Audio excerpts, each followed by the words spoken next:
we are trying to demonstrate in this paper is to position logistics as a kind of unique group of workers looking at where they're positioned in the circuit of capital. So we know that logistics workers in particularly service the needs of global production through simple storage, through and beyond the simple storage of goods, through what's been referred to as the annihilation of space by time.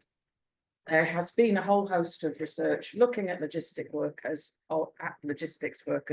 did say we won't be able to speak, often referred to as the labourers of movement, positioning them in a perfect storm of globalisation, fragmented production, subcontracted relationships, new technologies, the opportunities to survey work, deregulation and collective regulation and declining collective agreements. We also know that logistics workers have also, lots of research has highlighted their position in the circuit of capital, and that they are supposedly uniquely positioned to articulate what has been referred to as choke points, that they can organise and take collective action. So that's the kind of context of the sector. What we're looking at today is parcel delivery workers in the UK. Parcel delivery workers in the UK. Partly because we argue that they are, particularly in the UK context, emblematic of work and employment in the contemporary economy. Parcel delivery workers are often positioned in a myriad of fissured yet interconnected workplaces at the heart of subcontracted supply relations that are now linking production, distribution with consumption. So they are uniquely positioned in the circuit of capital. We also know that there is we've spent quite some time debating how you say behemoth of Amazon. The idea that we haven't got time to go into this, but how Amazon is shaping a particular sector, acute cost pressures that are coming as a result of Amazon. We also are taking our argument also picks up on the idea of this is a sector that is not entirely characterized by gig or platform working. There are some very strong forms of directly employed workers who are subject to collective agreements, who have strong collective bargaining. So we're trying to look at the articulations between these different forms of employment, the interdependency and the contradictions this presents, and the challenges that this also reveals for unions. So we see this focus on parcel delivery as an opportunity to explore the dynamics between standard and non-standard work, to look at the challenges these present for union organising, the collective bargaining and employment protection in this very diverse sector. Concurrent to all of this, sorry, these are in words, concurrent to all of this, the UK has recently elected a new government. At the heart of the government strategy is supposedly what they're referring to as a new deal for workers.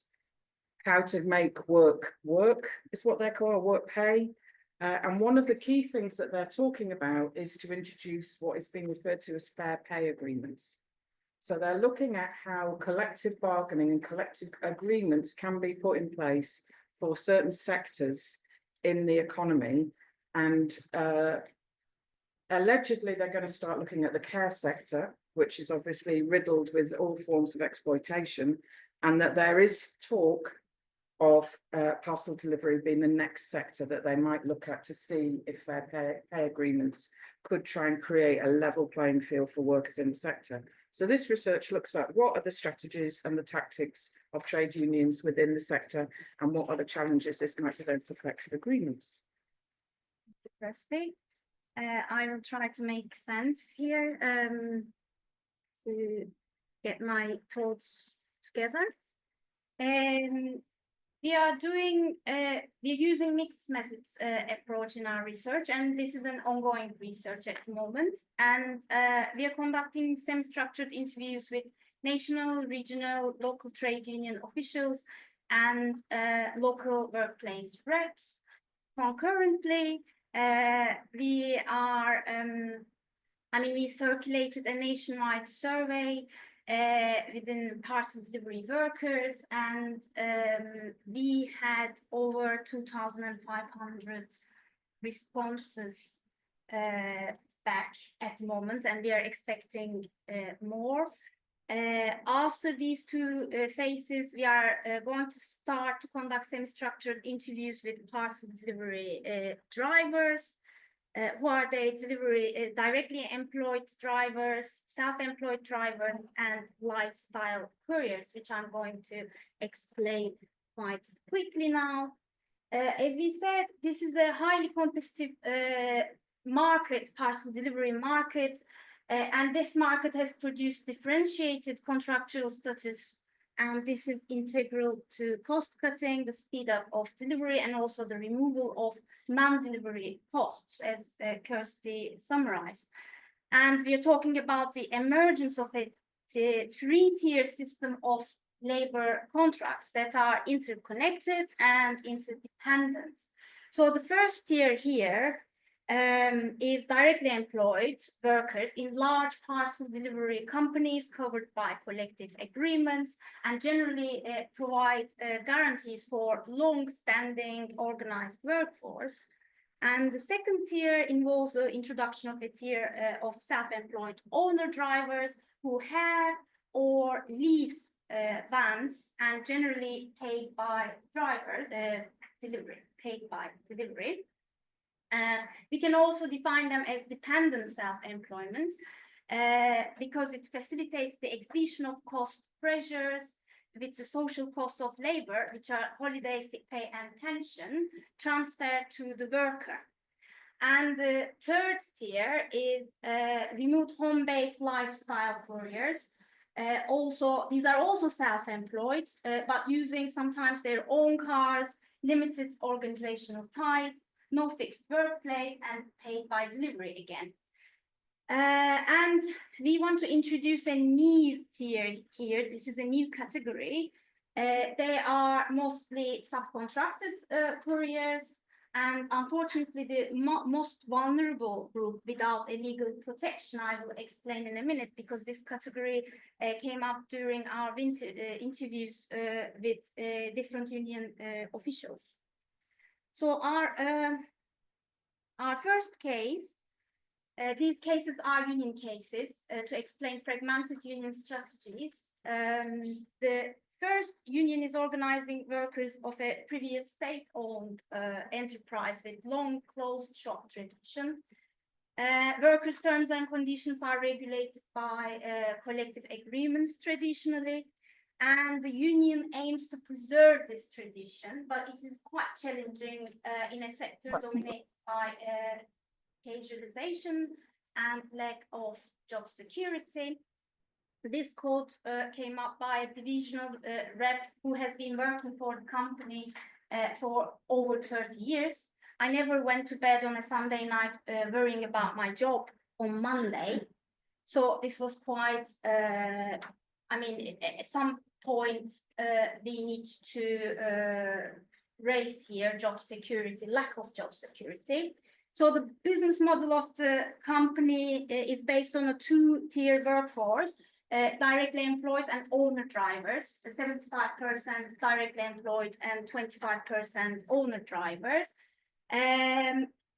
But these percentages can vary across the country. And company aims to increase the number of owner drivers. Union oppositely, it wants to harmonize these two tiers and have one network for the country. Also, the company has announced an incentive scheme recently based on units improving quality of service and productivity, and gives some opportunity to the workers to work a bit longer, to earn a bit more and increase the productivity as well. But union at this point is focusing not only on quality of service, but also improving terms and conditions as well. And at this point, union's message is you can increase productivity with increasing decent working terms and conditions, and you don't necessarily need to recruit self-employed workers at this point. And also there are new entrants joined the company since 2022. These workers have different terms and conditions, which cause issues for the union to organize the new worker groups, especially with traditions of collectivism, which is an issue with the second case as well, which I'm going to explain now. Yeah, the last quote is when we ask how can a sector-wide change possible with all these different contractual statuses, etc. And we ask, can we talk about a sectoral level playing field? And the answer we had was, we don't even have a playing field, let alone a level playing field. And another quote was like, we have all the knowledge, we should be the one who sets the labor standards as a union. So this gave us an idea of like how fragmented the union strategies are to organize workers at this point. So our second case, again, this is a union case which organized workers of a major parcel delivery company again in the UK. The union is currently negotiating pay deal for self-employed plus drivers. This is a unique category at the moment. But they have, I mean, there is a contradiction between self-employment status and traditional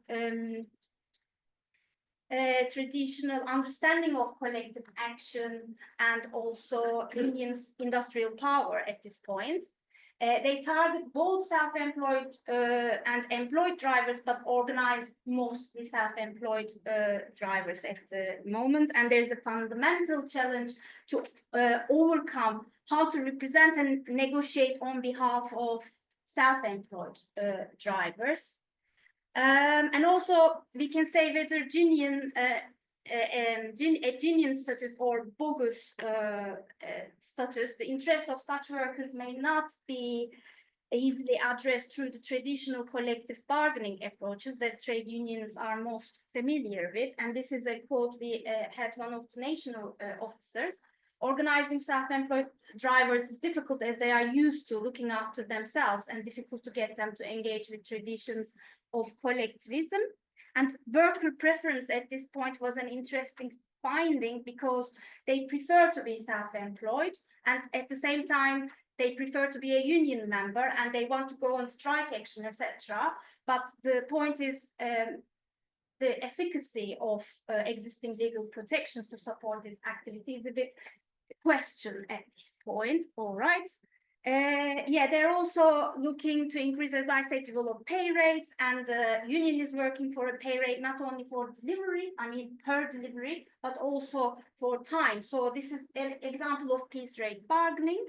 They aim to include previously unpaid work, so loading times or waiting times, commute to work, and also when the parcels not delivered, the workers are taking back.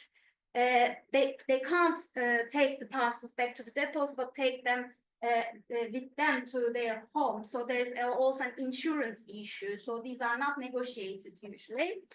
And their business model is quite fragmented. I want to just focus on these new couriers at the moment. There are lots of reason to believe that these workers are subject to slave labor conditions. And there has been some references to gang masters at this point. This area is definitely unregulated and lots of question marks raised here.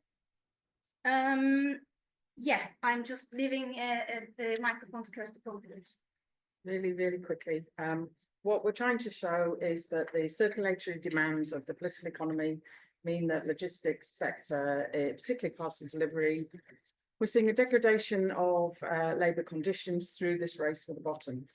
So this is a very diverse sector with plurality of different forms of regulation, different union strategies, different forms of histories of representation. Clearly, the challenge of subcontracting and new forms of employment, the bit that Safak has just talked about, increase the levels of vulnerability. And this presents the idea that a fair pay agreement and a sector-wide agreement clearly will be a challenge given the levels of fragmentation. The unions seem to have some appetite for this, but how this could be coordinated remains to be seen.